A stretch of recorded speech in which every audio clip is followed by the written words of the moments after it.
Hampshire, October, 1817. The late afternoon sun cast long shadows across the grounds of Fairmont Manor, painting the aging estate in shades of amber and gold that could not quite mask its fading grandeur. In the East Library, a room most of the household had forgotten existed. Miss Charlotte Fairmont stood beside the tall windows. Her father's brass telescope was positioned carefully on its tripod, the cold metal gleaming in the fading light.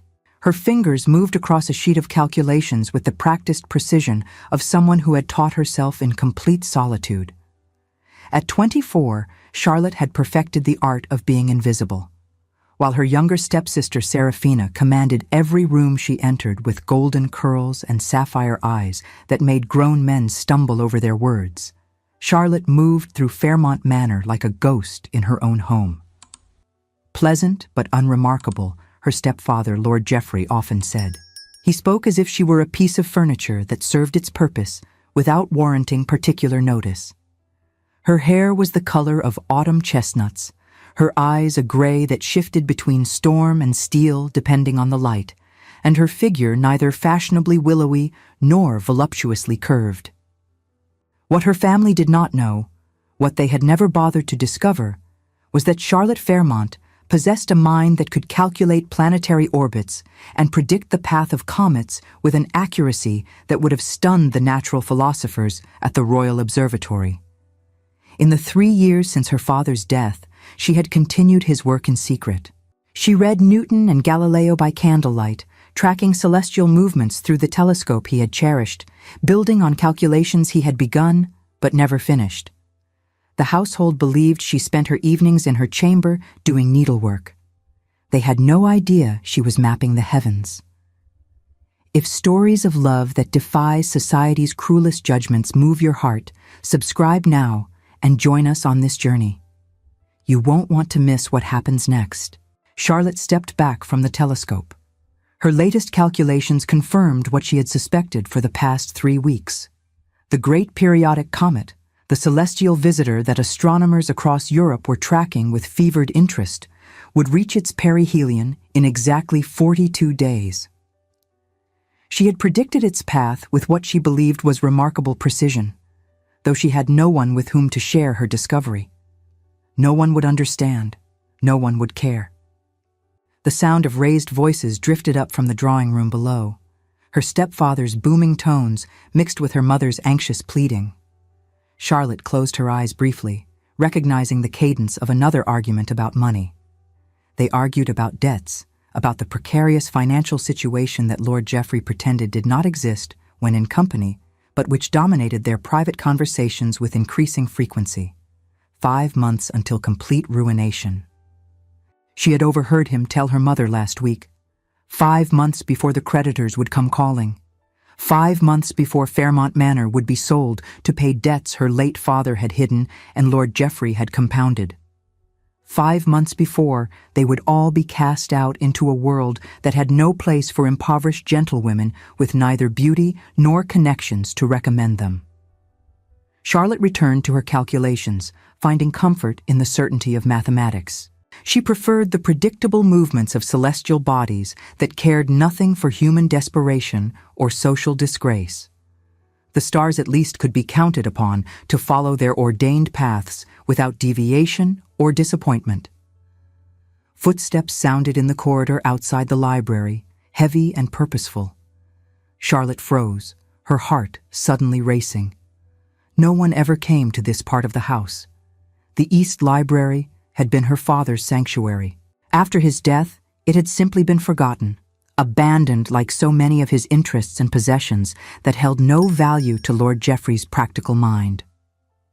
The door swung open to reveal Mrs. Davies, the housekeeper, her expression harried and disapproving in equal measure. "Miss Charlotte," she said, with barely concealed exasperation, "your stepfather has been searching for you this past hour.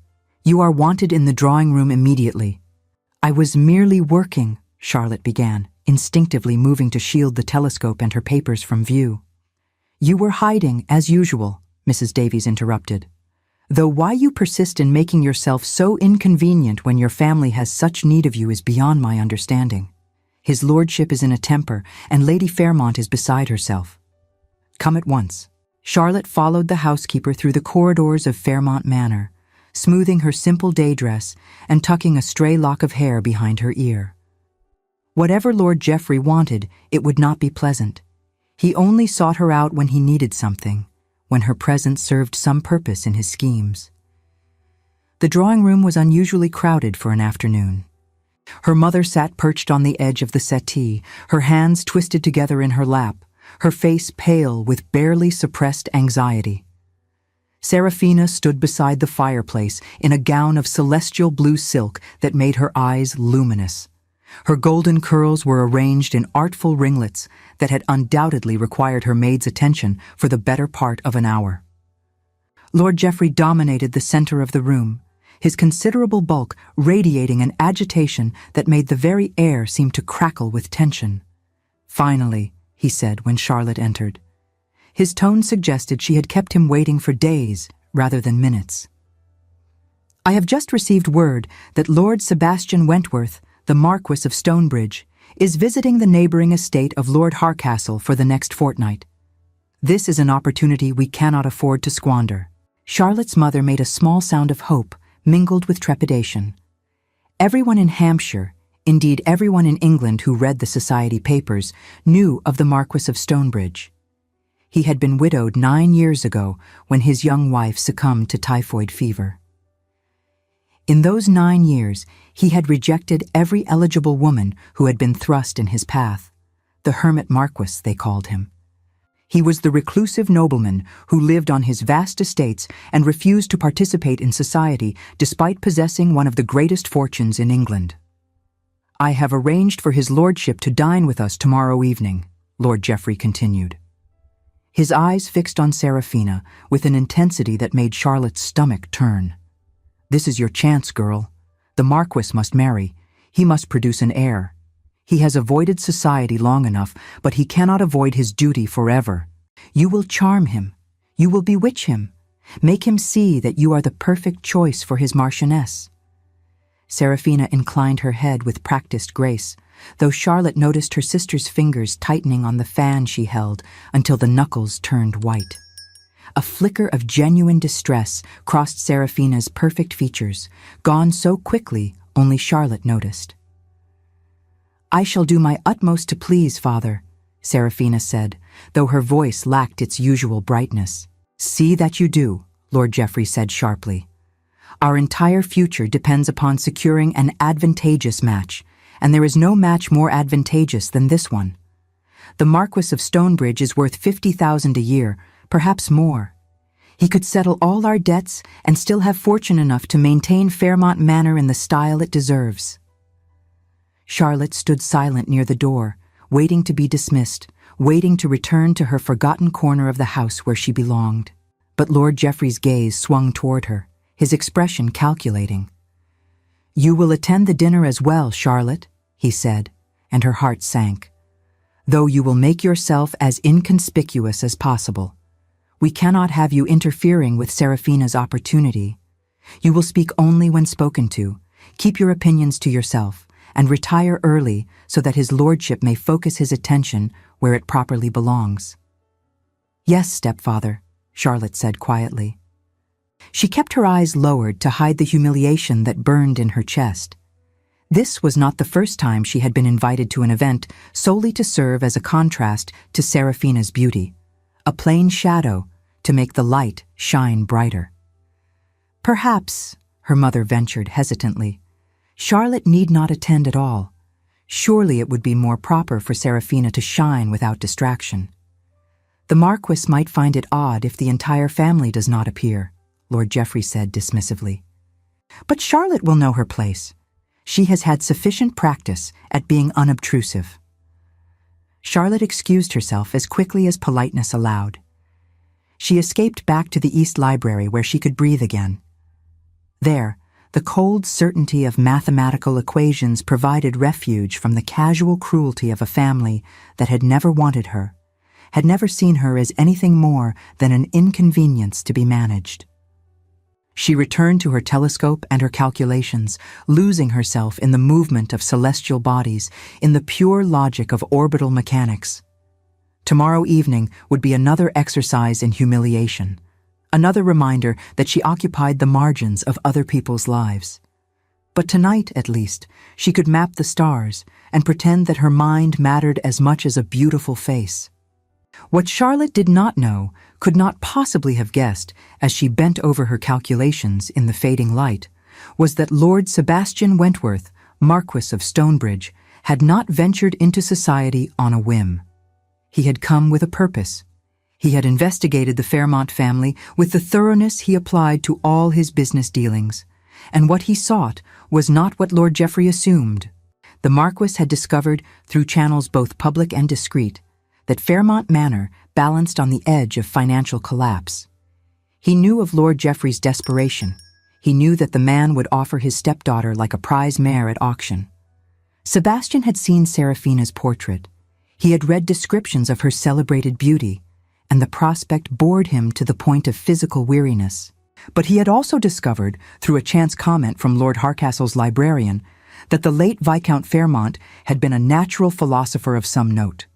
He learned that the Viscount's private papers contained observations of remarkable precision.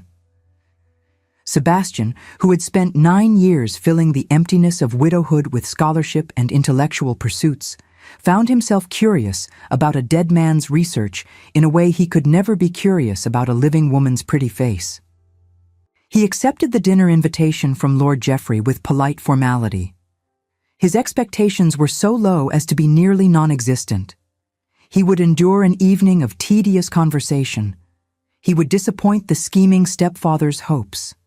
And he would return to Lord Harcastle's estate to continue his own astronomical observations in peace. Fate, Sebastian would later reflect, had a rather ironic sense of humor. The following evening arrived with the crisp cold of autumn settling over Hampshire. Charlotte dressed in her simplest evening gown, a pale gray silk that had been made over from one of her mother's old dresses, serviceable but utterly unremarkable. She arranged her hair in a plain knot at the nape of her neck, knowing that any attempt at fashion would only invite unfavorable comparison to Serafina's elaborate coiffure. The dining room had been prepared with unusual care. The best china was brought out from storage, and candles blazed in every sconce to create an atmosphere of warmth and prosperity that was entirely false. Charlotte took her assigned seat at the far end of the table, positioned where she would be visible enough to avoid rudeness, but distant enough to be easily ignored. Lord Sebastian Wentworth arrived precisely at the appointed hour, and Charlotte's first glimpse of him sent an unexpected tremor through her carefully maintained composure. He was not what she had expected. Tall and lean, with dark hair touched with silver at the temples and eyes of a peculiar amber brown that seemed to miss nothing, he moved with the controlled grace of someone who had long ago mastered the art of occupying space without demanding it. His evening attire was impeccably cut but understated, his manner courteous but reserved. There was something in his face that spoke of isolation, chosen rather than imposed. It was a quality of watchfulness that Charlotte recognized because she saw it in her own mirror. This was a man who had learned to protect himself through distance, who had built walls so high that the world had ceased trying to scale them. Lord Geoffrey performed the introductions with barely contained eagerness, presenting Serafina with the flourish of a magician revealing his finest trick. "My lord, may I present my daughter, Lady Serafina. She has been much admired during her seasons in town, though she has been far too selective in her affections to accept any of the numerous offers she has received." Serafina curtsied with perfect grace, her blue eyes demurely lowered. "You honor us with your presence, my lord." Sebastian bowed with mechanical precision, his expression revealing nothing. "The honor is mine, Lady Serafina. And this," Lord Geoffrey continued with noticeably less enthusiasm, gesturing vaguely in Charlotte's direction, "is my stepdaughter, Miss Charlotte Fairmont." "Miss Fairmont," Sebastian said. His gaze settled on her with what seemed like genuine attention for perhaps 3 seconds before returning to Serafina. Charlotte murmured something appropriate and lowered her eyes, already dismissed, already forgotten. The dinner proceeded exactly as Charlotte had anticipated. Lord Geoffrey dominated the conversation with stories calculated to impress, to demonstrate the family's connections and consequence. Serafina contributed observations about London society, about balls and theatre performances and the latest fashions. She spoke with practiced charm, yet Charlotte saw the strain in her sister's smile, the way Serafina's eyes darted nervously to their stepfather whenever the conversation lulled. Sebastian listened with polite attention, asked appropriate questions, and gave no indication whatsoever of interest or attraction. Charlotte watched him covertly from her end of the table. She was fascinated despite herself by the way he seemed to be performing a role, playing the part of a gentleman caller while remaining somehow utterly disconnected from the proceedings. When the meal finally concluded, Lord Geoffrey suggested that Serafina might favor them with a performance on the pianoforte. As the party began to move toward the music room, Sebastian turned to his host with a request that sounded casual, but which Charlotte's keen ear detected as carefully calculated. "I wonder if I might impose upon your hospitality for a brief tour of your library." Lord Harcastle mentioned that the late Viscount Fairmont was a scholar of some note, and I confess a weakness for old books and interesting collections. Lord Geoffrey looked momentarily nonplussed, clearly wishing to keep the Marquess focused on Serafina's charms, but unable to refuse such a reasonable request without appearing rude. "Of course, my lord, though I fear you may be disappointed. My late predecessor's interests were somewhat obscure, and the library has fallen into rather a neglected state. Perhaps one of the servants might show you." "I would be happy to provide a tour," Charlotte heard herself say, the words emerging before she could think better of them. "My father's library was his particular pride, and I am familiar with its contents." Every eye in the room turned toward her with varying degrees of surprise and disapproval. Lord Geoffrey's face darkened with annoyance at her presumption. Her mother looked anxious. Serafina's expression was unreadable. But Sebastian's amber eyes met hers with what might have been a flicker of interest, though it vanished so quickly she could not be certain. "That would be most kind, Miss Fairmont," he said with perfect courtesy. "I would not wish to take you from the evening's entertainment, however." "I have heard Serafina's performance many times," Charlotte said, which was true, and which earned her a sharp look from Lord Geoffrey. "It would be no hardship to miss this particular rendition." She led the Marquess from the drawing-room before her stepfather could object further.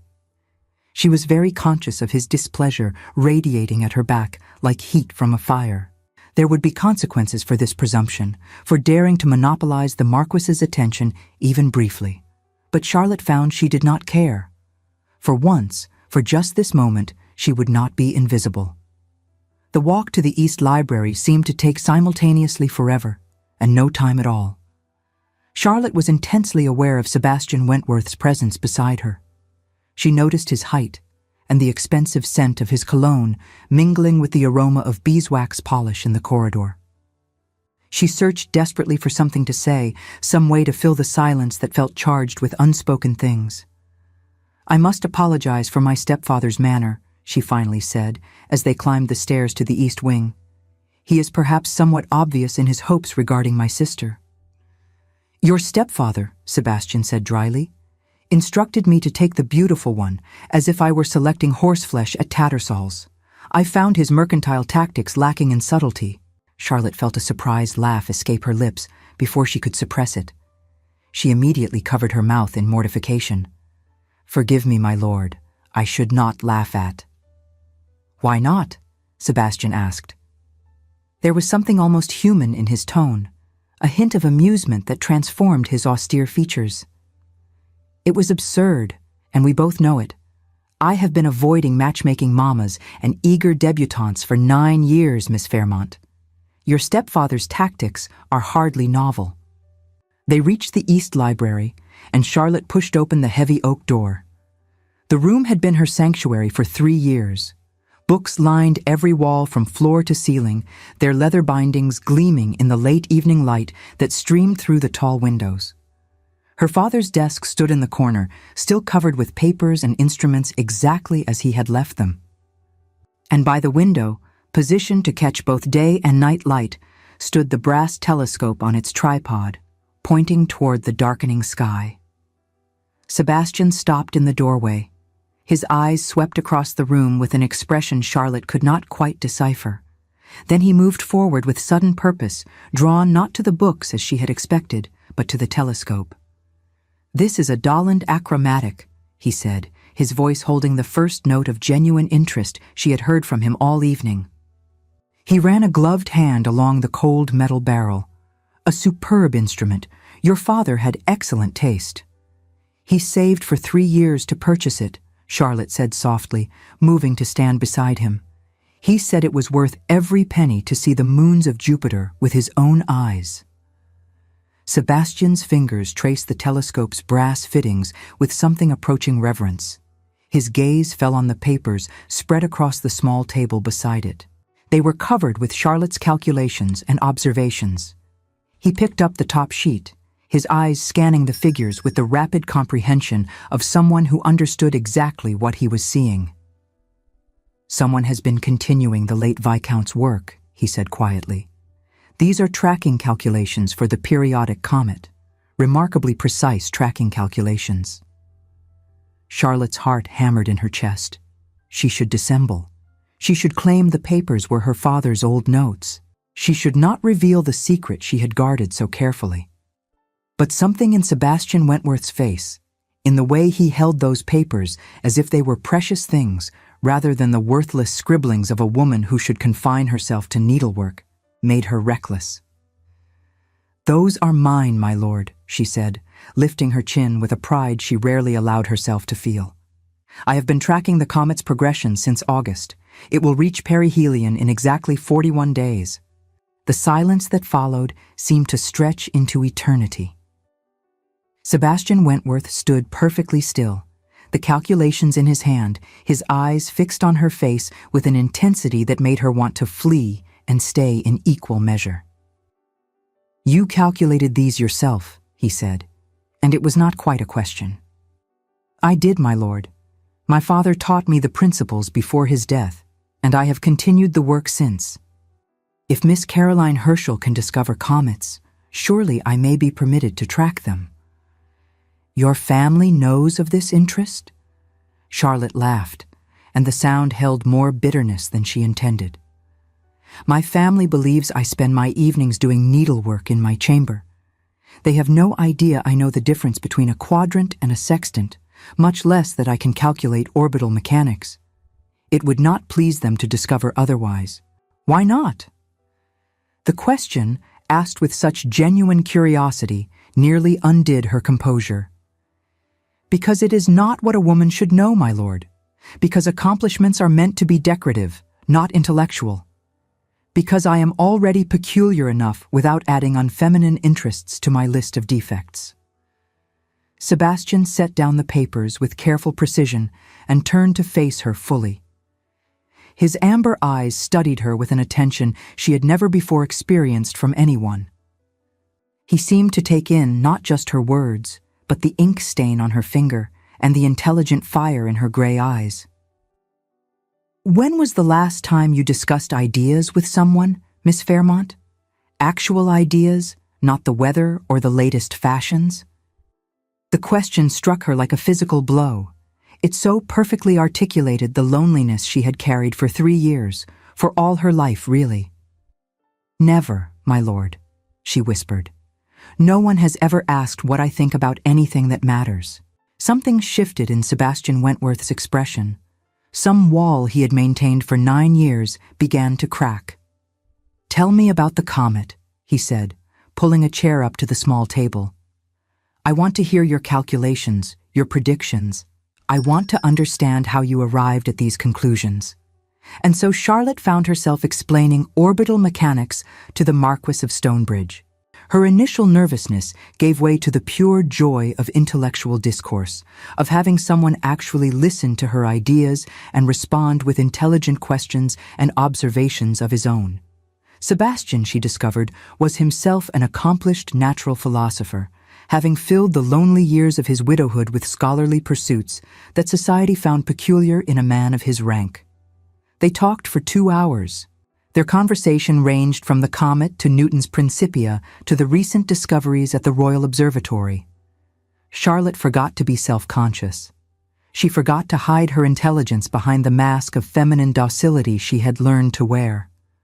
For 2 hours, she was simply herself, her mind engaged and valued and respected. It was Sebastian who finally noticed how late the hour had grown. The candles had burned low, casting long, dancing shadows against the walls of books, and the house had fallen silent around them. "I have been remarkably rude," he said, though he did not sound particularly apologetic. "Your family will wonder what has become of us." Charlotte felt reality crash back over her like cold water. Her family would indeed wonder, and they would be furious at her presumption, at her monopolization of the Marquess's time that should have been devoted to Serafina. "I fear I have been equally rude, my lord," she said, already retreating back into the careful invisibility she knew so well. "Forgive me for boring you with my peculiar interests." "Boring me?" Sebastian stood. He moved closer, and for the first time, Charlotte noticed him looking at her, not just as a mind, but as a woman. His gaze lingered on the curve of her throat, illuminated by the candlelight. "Miss Fairmont, you have given me the most engaging conversation I have experienced in 9 years. That is hardly boring." He bowed with a formality that seemed at odds with the intimacy of the past 2 hours. "I wonder if I might return tomorrow, perhaps in the afternoon. I would very much like to look through your father's papers on the transit of Venus. You mentioned he had made observations in 1804. Charlotte's heart leaped with a hope she knew was dangerous, knew she should suppress. "You would be most welcome, my lord. The library is rarely used by the family. You would not be disturbed."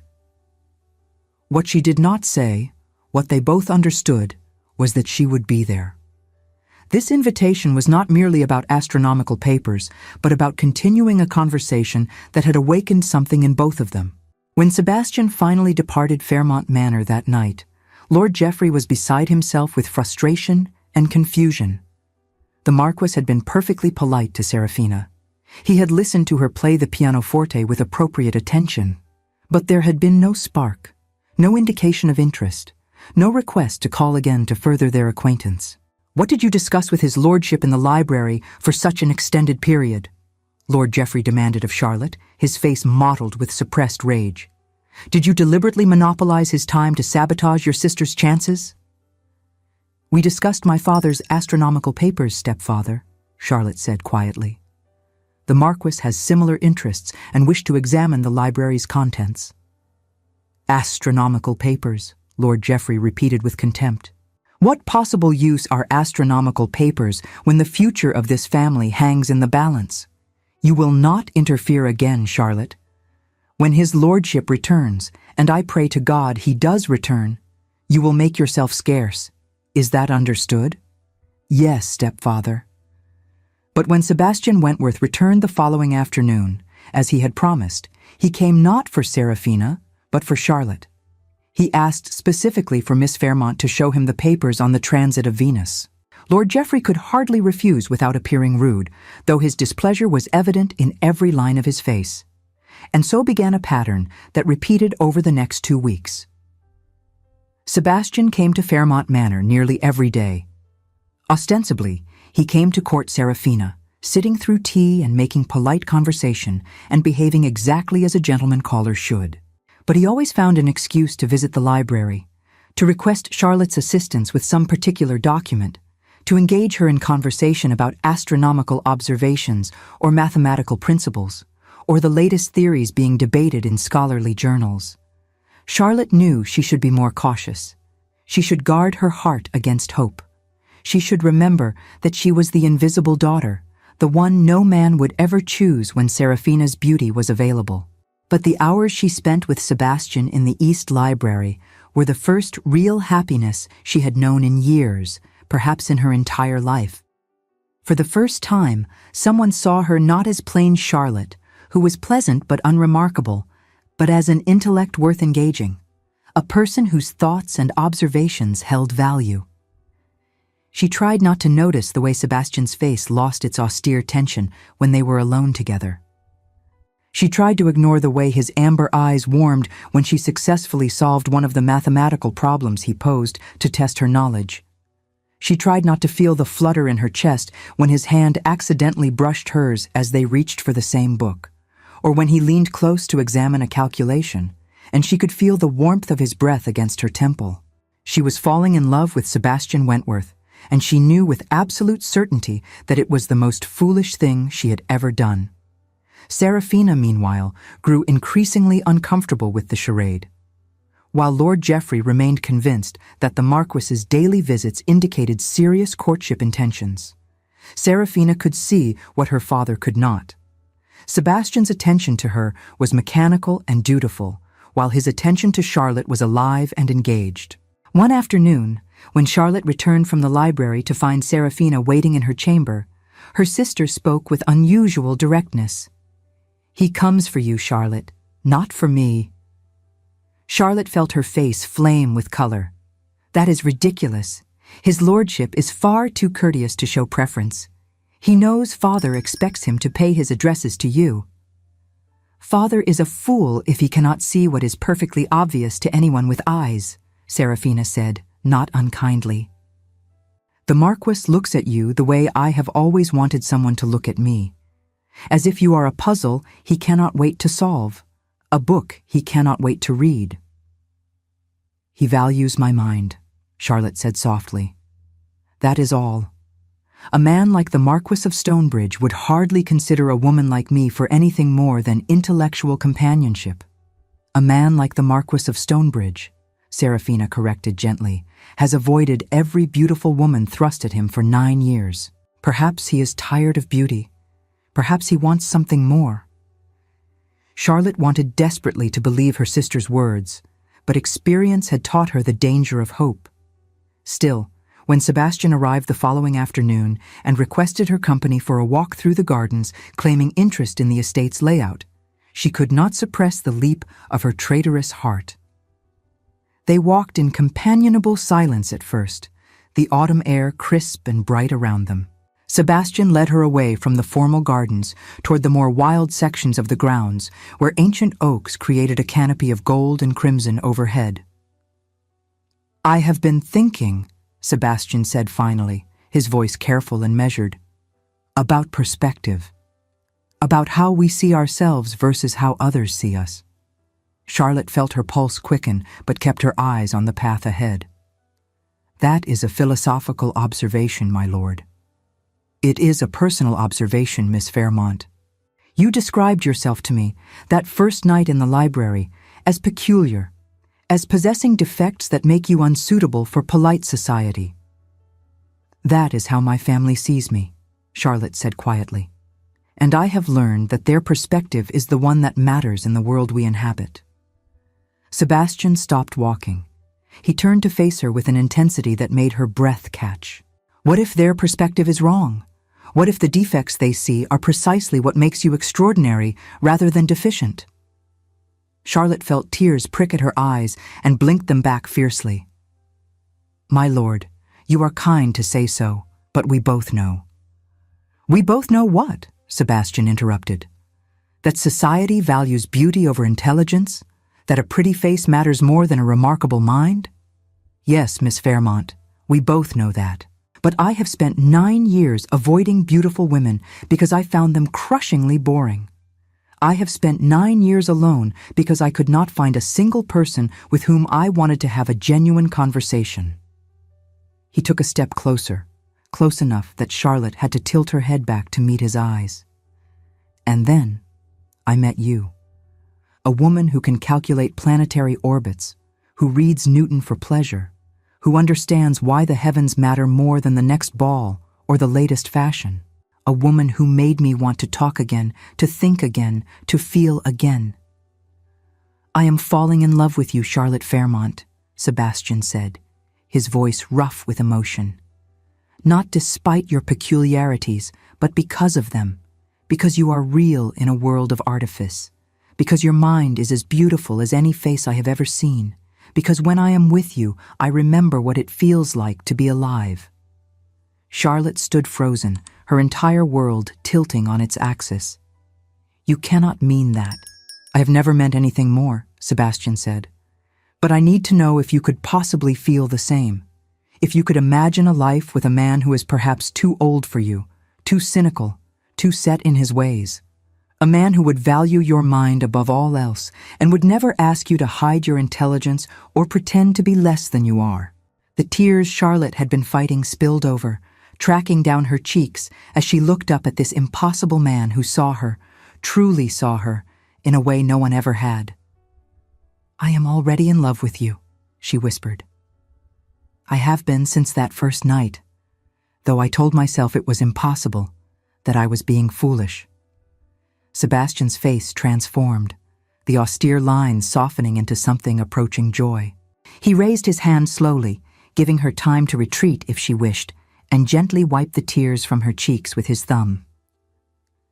"Then we are both fools together," he said softly. "And I find I would rather be a fool with you than sensible without you." What happened next would be discussed in Hampshire society for months to come. Lord Sebastian Wentworth, Marquess of Stonebridge, announced that he wished to speak with Lord Geoffrey Fairmont on a matter of great importance. Lord Geoffrey, convinced his scheming had finally borne fruit, gathered the family in the drawing room and prepared to receive the Marquess's request for Seraphina's hand. Instead, Sebastian stood before them all and spoke with absolute clarity. "Lord Geoffrey, you offered me the beautiful one, as if marriage were a transaction and women were commodities to be assessed and selected. But I have discovered something over these past 2 weeks. Beauty fades, fashion changes, accomplishments that charm at 18 become tedious at 30, but a brilliant mind, a genuine heart, a soul that values truth over appearance, these things only grow more precious with time." He turned to look at Charlotte, who stood near the door with her hands clasped so tightly her knuckles had gone white. "I am asking for permission to court Miss Charlotte Fairmont, with the intention of making her my wife if she will have me." The silence that followed was absolute and terrible. Lord Geoffrey's face turned from red to purple to white in the space of heartbeats. Charlotte's mother made a small gasping sound. Seraphina smiled, a genuine expression of happiness that transformed her lovely face into something even more beautiful. "This is absurd," Lord Geoffrey finally sputtered. "You cannot possibly prefer Charlotte to Seraphina. Look at them. The choice is obvious to any man with eyes." "The choice is indeed obvious," Sebastian said coldly. "I choose the woman who can discuss Kepler's laws of planetary motion. I choose the woman who reads Newton and Galileo. I choose the woman who made me want to engage with the world again after 9 years of isolation. I choose Charlotte, if she will choose me." Charlotte found her voice, found her courage, found the strength to claim this impossible happiness that was being offered. "I choose you," she said, her voice steady, despite the tears still streaming down her face. "I have always chosen you, from the moment we first spoke in the library." Lord Geoffrey tried to object, tried to argue, tried to insist that such a match was inappropriate and unsuitable. But Sebastian Wentworth was a Marquess, one of the most powerful men in England, and his will was not to be opposed. When Geoffrey attempted to deny permission, Sebastian simply stated that he would apply to the Archbishop for a special license, that he would marry Charlotte with or without her stepfather's blessing. Furthermore, Sebastian added with ice in his voice, "I am prepared to settle the encumbrances attached to the estate by the late Viscount as a wedding gift to my future wife. I will not, however, cover personal debts of honor incurred at gaming tables or foolish investments you have accumulated since. Choose wisely, Lord Geoffrey." Faced with financial ruin on one hand and accepting Charlotte's match on the other, Lord Geoffrey had no real choice. He gave his grudging permission, though his resentment was palpable in every stiff word. The days following Sebastian's shocking declaration passed in a blur of emotion for Charlotte. She found herself engaged to the Marquess of Stonebridge, a reality so improbable she frequently had to remind herself it was not a dream. Sebastian called upon her daily, no longer pretending interest in Serafina, making his devotion abundantly clear. They spent hours in the East Library, discussing astronomy and mathematics, but also sharing their lives, hopes, and fears.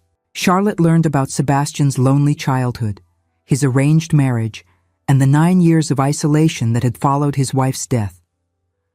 "I thought I was content," Sebastian told her one afternoon. "I convinced myself that intellectual pursuits were enough. But I was not content, Charlotte. I was merely existing." "And now?" Charlotte asked softly. "Now I am terrified that something will prevent our marriage.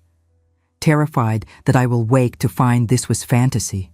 Terrified that I am too old, too damaged to make you happy." "I am terrified as well," Charlotte admitted. "Terrified that society's disapproval will make you regret your choice. Terrified that I will fail to be the wife you deserve." "Then we shall be terrified together," Sebastian said, kissing her hand, "and we shall prove our fears unfounded." Lord Geoffrey maintained sullen distance, his resentment palpable even as he grudgingly accepted the necessity of the match. The announcement of the engagement created a scandal of magnificent proportions when news reached London. Society could not comprehend why the Marquess of Stonebridge, after rejecting every beauty presented to him for 9 years, would choose plain Charlotte Fairmont over her dazzling sister. The speculation and gossip were vicious. "She must have trapped him somehow," Lady Montfort declared at a soirée 3 weeks later, her voice carrying across the assembled guests with calculated malice. "Used some sort of arts to bewitch him. There is no other explanation for such an incomprehensible choice. The Marquess was always known for his discernment, and yet he passes over a diamond of the first water to select a woman with absolutely no distinction whatsoever." The words, though spoken in hushed tones supposedly not meant for Charlotte's ears, were clearly intended to wound. Charlotte stood beside Sebastian in the crowded drawing room of Lady Harrington's townhouse. Her fingers tightened imperceptibly on her fan as the cruel assessment washed over her. She had known there would be gossip, had prepared herself for society's disapproval, but the reality of being openly mocked was far more painful than she had anticipated. Sebastian felt her tension through the slight trembling of her hand where it rested on his arm. His jaw tightened, his amber eyes going cold as he surveyed the room full of people who thought themselves superior because they valued superficial beauty over genuine worth. "Lady Montfort," he said, his voice cutting through the general conversation with the authority of a man accustomed to being heard. "I could not help but overhear your speculation about my choice of bride." The room fell silent, every eye turning toward them. Lady Montfort's face flushed with color, caught between embarrassment at being called out and excitement at being the center of the Marquess's attention. "I assure you, my lord, I meant no offense," she began, but Sebastian held up one hand to silence her. "My choice of bride requires no explanation to you, madam," Sebastian said, his tone freezing the air in the room. "However, since you seem unable to comprehend value that is not painted on a canvas, allow me to educate you. I chose Miss Fairmont because she possesses a mind that rivals the finest scholars in Europe. I chose her because she challenges me, because she understands the mechanics of the heavens better than you understand the mechanics of a fan. I did not choose a decoration, Lady Montfort. I chose a partner. If you find that incomprehensible, then I pity your limited imagination." The silence that followed was heavy with shock. Charlotte felt tears prick at her eyes, not from humiliation now, but from the overwhelming force of Sebastian's public defense. No one had ever stood up for her before, had ever claimed her value so forcefully in the face of society's scorn. Lady Montfort retreated with as much dignity as she could muster, her face now crimson with genuine embarrassment. The other guests began to murmur among themselves, some shocked by Sebastian's bluntness, others reconsidering their hasty judgments about the peculiar match. But Sebastian's defense of Charlotte only intensified certain quarters' determination to humiliate her.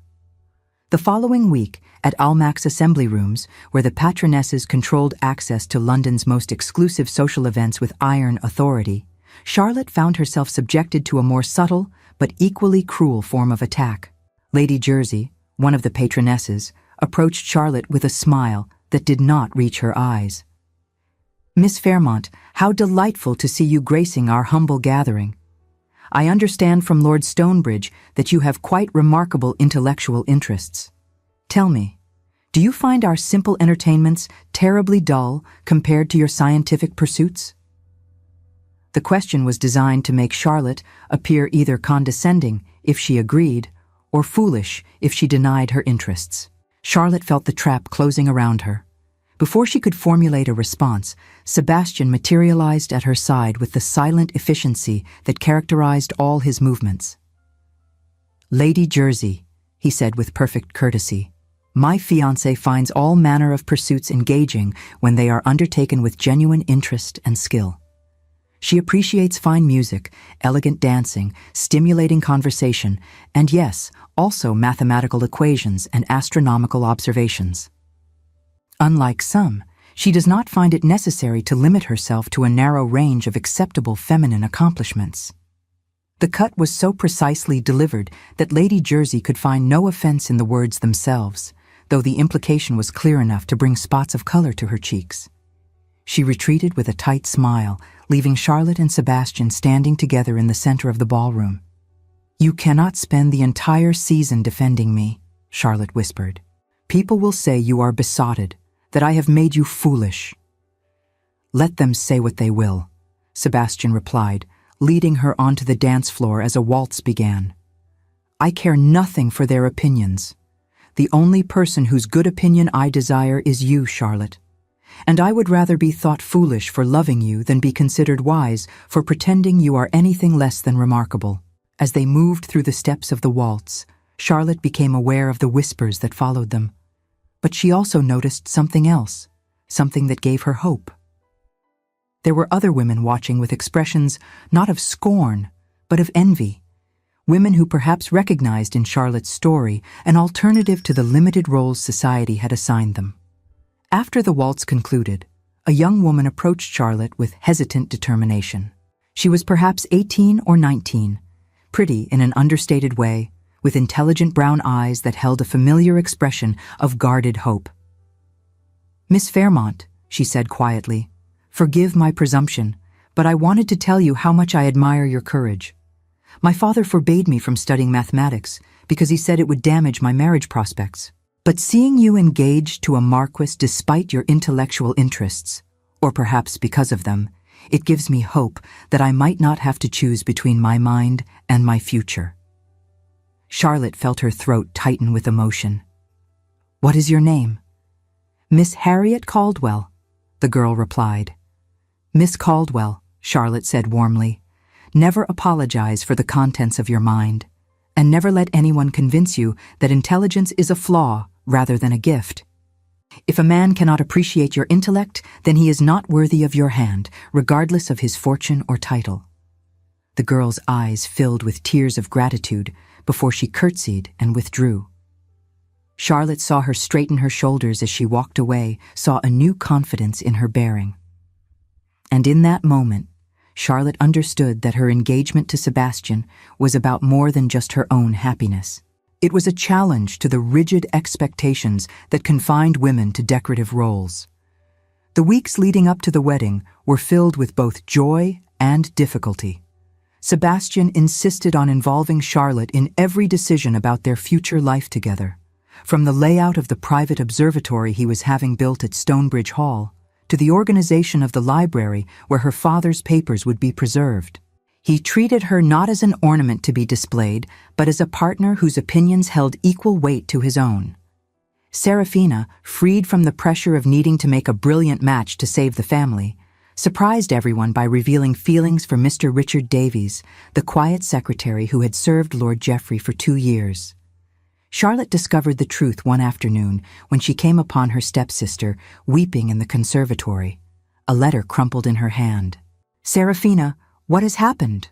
Charlotte asked. "Nothing," Serafina said, attempting to compose herself and failing utterly. "Everything. Oh, Charlotte, I am so confused."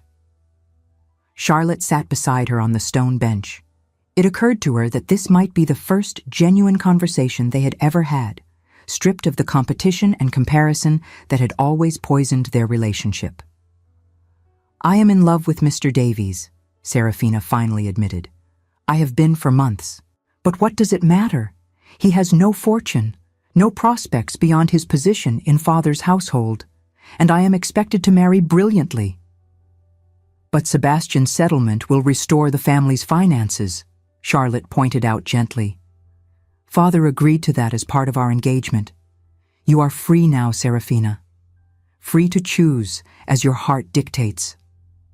Serafina looked at her with eyes that held years of unspoken pain. "Do you know what it is like, Charlotte, to be valued only for your face? To know that every man who courts you sees a beautiful object to possess rather than a person to know? I would have traded places with you gladly if I could have been invisible instead of perpetually on display." The confession stunned Charlotte into momentary silence. She had spent years envying Serafina's beauty, resenting the ease with which her sister commanded attention. She had never imagined that her sister might envy her obscurity in return. "I spent my entire life wishing to be seen," Charlotte said softly, "and you spent yours wishing to be overlooked. We were both prisoners of different cages, were we not?" "Until Lord Stonebridge saw you truly," Serafina said with a tremulous smile. "Do you know how much I admired you for that? It gave me hope that perhaps worth exists beyond beauty." "Tell Mr. Davies how you feel," Charlotte urged. "Speak with Sebastian if you need support. He will help you. I am certain of it." And so Serafina gathered her courage and approached Mr. Davies, discovering to her joy that he had long harbored feelings for her, but had never dared speak them. When Serafina declared her love, Mr. Davies wept with happiness and proposed on the spot. Lord Geoffrey was predictably apoplectic when informed of Serafina's engagement to his secretary. He ranted about inappropriate matches and social disgrace, but Sebastian, when consulted, had offered his support immediately. "I will provide Miss Serafina with a dowry appropriate to her station," he told Lord Geoffrey coldly. "And I will see to it that Mr. Davies receives a position managing one of my smaller estates. If you attempt to prevent this match, I will withdraw my settlement of the Fairmont debts. The choice is yours." Faced with this ultimatum, Lord Geoffrey could do nothing but give his grudging consent. Charlotte and Sebastian were married in the chapel at Stonebridge Hall 6 weeks after their engagement. Charlotte wore a gown of ivory silk, simple and elegant. She had refused the services of a fashionable modiste, choosing instead to work with a local seamstress who created a dress that suited Charlotte's own aesthetic. As Charlotte walked down the aisle on her mother's arm, her stepfather having refused to give her away, she kept her eyes fixed on Sebastian. He wore formal attire of black superfine with a waistcoat of silver brocade, but it was his expression that stole her breath. He looked at her as if she were the answer to every question he had never known to ask. When Sebastian spoke his vows, his voice was steady and clear. "I, Sebastian Edward Wentworth, take thee, Charlotte Anne Fairmont, to be my wedded wife. I promise to honor your mind as I honor your heart. I promise to build with you a life where brilliance is celebrated and curiosity is cherished. I promise to love you not despite who you are, but because of exactly who you are, for all the days of my life." Charlotte's own vows were spoken through tears of joy. "I, Charlotte Anne Fairmont, take thee, Sebastian Edward Wentworth, to be my wedded husband. I promise to share with you my thoughts, my dreams, my calculations, and my heart. I promise to see you truly, as you have seen me. I promise to build with you a partnership of equals. I promise to love you with all that I am, for all the days of my life." When the vicar pronounced them husband and wife, and Sebastian kissed her for the first time before witnesses, Charlotte felt the final walls around her heart crumble completely. She was no longer invisible Charlotte. She was the Marchioness of Stonebridge. That night, in the master suite at Stonebridge Hall, Sebastian approached Charlotte with a tenderness that made her heart ache. They had spoken frankly about this aspect of marriage during their engagement. "We need not rush," he said softly, helping remove the pins from her hair. "We have a lifetime together, Charlotte." But Charlotte, who had spent years being told she was not desirable, found herself wanting this intimacy. "I desire this," she whispered. "I desire you, Sebastian. I trust you." Their wedding night was tender and careful, and Charlotte discovered that physical intimacy with the right person could be as profound and beautiful as any intellectual connection. The morning after brought a different kind of intimacy as they sat together in Sebastian's magnificent library. "I want you to publish your work," Sebastian said. "Your calculations on the periodic comet are brilliant, Charlotte." "The Royal Society does not accept papers from women," Charlotte said. "Then we shall start by publishing under a pseudonym," Sebastian proposed. "We shall submit your work under the initials C.F. Wentworth. Once the quality of your research has been acknowledged, we shall reveal the truth." "You would do that for me?" she asked. "Risk your own reputation?" "Charlotte," Sebastian said, "my reputation will rise or fall based on the quality of my judgment, and in choosing you, I have demonstrated the best judgment of my life." And so began a partnership that scandalized and fascinated London society. Within the first month of their marriage, Charlotte had prepared her paper on the comet for submission. The paper was published under C.F. Wentworth 3 months later, and the response from the philosophical circles was overwhelmingly positive. Letters arrived at Stonebridge Hall from natural philosophers across Europe requesting correspondence with the mysterious C.F. Wentworth. The Marquess and Marchioness of Stonebridge became known for their intellectual salons, where men of learning gathered to discuss ideas. Charlotte presided over these gatherings with Sebastian at her side. It was during one of these salons that Sebastian decided to reveal the truth. Dr. Edmund Halsey, one of the most respected astronomers in England, was praising C.F. Wentworth. "This Wentworth fellow has a mind of the first order," Halsey declared. "Stonebridge, surely you must know him." "Actually, Halsey," Sebastian said casually, "you have met C.F. Wentworth. You have been speaking with her at these salons for the past 6 months." The room fell silent. "C.F. Wentworth," Sebastian continued, "stands for Charlotte Fairmont Wentworth. My wife is the author of the papers you have been praising." "Gentlemen," Charlotte said quietly, standing to meet their shocked gazes, "I apologize for the deception. Had I submitted my work under my own name, it would have been rejected without consideration. I wanted my research to be judged on its merit, not dismissed because it came from a woman's pen." "This is preposterous," sputtered Professor Worthington. "Women do not possess the mental capacity for such complex mathematical reasoning." "Prove it," demanded Dr. Halsey. "If Lady Stonebridge truly authored these papers, let her demonstrate her knowledge now." What followed was an extraordinary examination. The assembled scholars posed increasingly complex questions. Charlotte answered each query with precision and confidence. She walked them through derivations of key equations and showed her observational notebooks. "Extraordinary," Halsey finally said. "Lady Stonebridge, I owe you an apology. You are a natural philosopher of the first rank, regardless of your sex." The revelation sent shockwaves through London's scientific community. When Charlotte submitted her third paper under her full name, the Royal Society faced a dilemma. In the end, scientific integrity won over social prejudice. Charlotte's third paper was published with her full name attached. Lord Geoffrey, meanwhile, discovered that Sebastian's generosity had been precisely calibrated.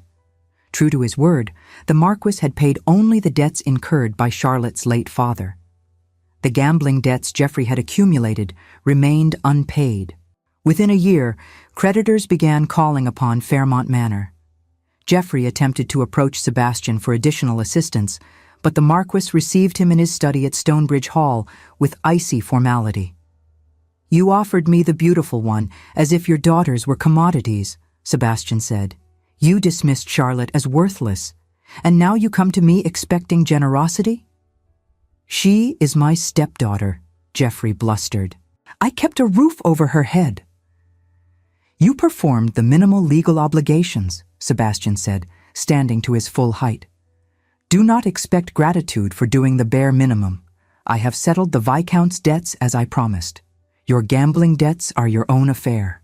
Good day, Lord Geoffrey." Geoffrey left Stonebridge Hall with empty hands. Within 18 months, Fairmont Manor was sold.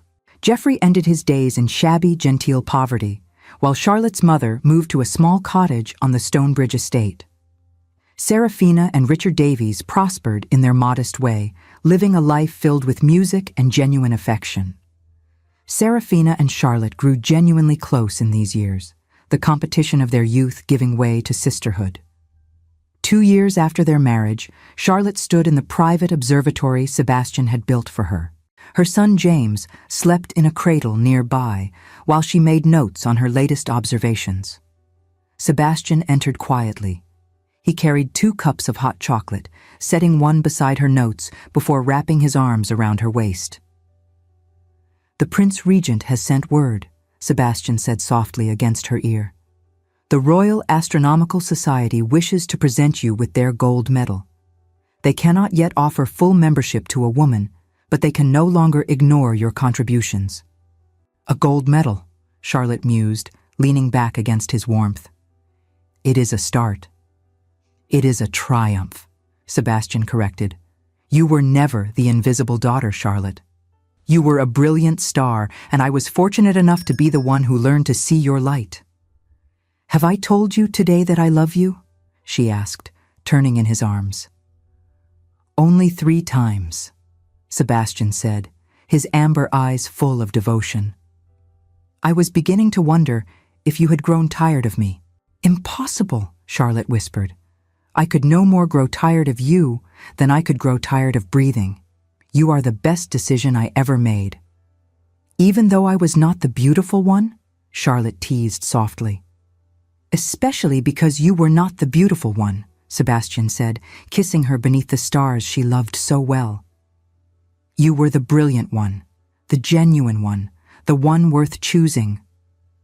And if society could not understand why the Marquess of Stonebridge had chosen plain Charlotte over beautiful Seraphina, well, that was society's loss. Sebastian and Charlotte understood perfectly, and that was all that mattered. Thank you so much for staying with us until the end. If this story touched your heart, please like, subscribe, and share with someone who needs to hear it.